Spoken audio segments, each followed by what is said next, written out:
Hello guys, good morning. Happy Monday, January 5. So back to work muna tayo guys. So kailangan na naman nating trabaho. Unang trabaho sa taong 2026. So dito ako sa may dito kami sa University of Santo Tomas. So meron kaming bagong kasama na bagong tao, 3. So tinuturo muna namin sa mga area dito sa field saka sa mga building. So kailangan nila ma-familiarize yung mga location, mga area ng mga building, office dito sa field. So napaka-importante pag may mga bagong kasama sa trabaho, itur muna sa mga area. Yan. Napaka-importante yung mga location ng mga breaker sa mga building saka sa field. Sinusuplayan yan yung isang pinagkuko natin dyan ng supply, yung Christmas tree.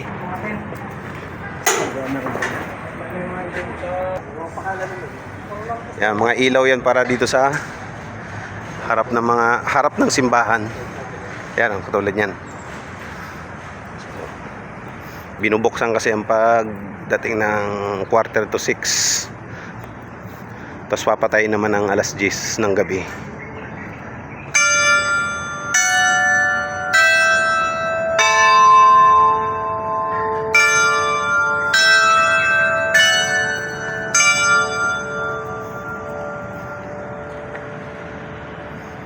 Ito yung simbahan dito sa UST.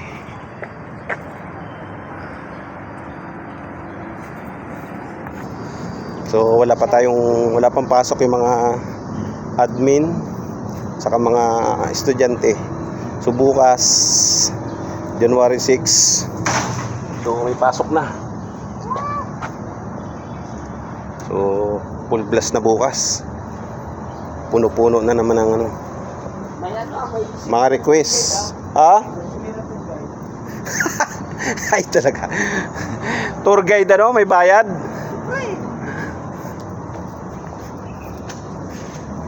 Tinuturo namin yung mga location ng mga switch tulad dito, ka-breaker, para dito sa mga canopy. Yan kasi may mga ilaw yan, yung mga canopy na yan.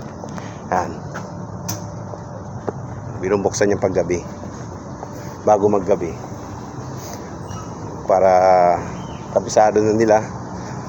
So ganoon naman, importante sa trabaho pag may bago, i-tour guide muna natin, ituro natin yung mga ano ba yung mga ginagawa rito, para hindi naman sila hindi sila magkamali.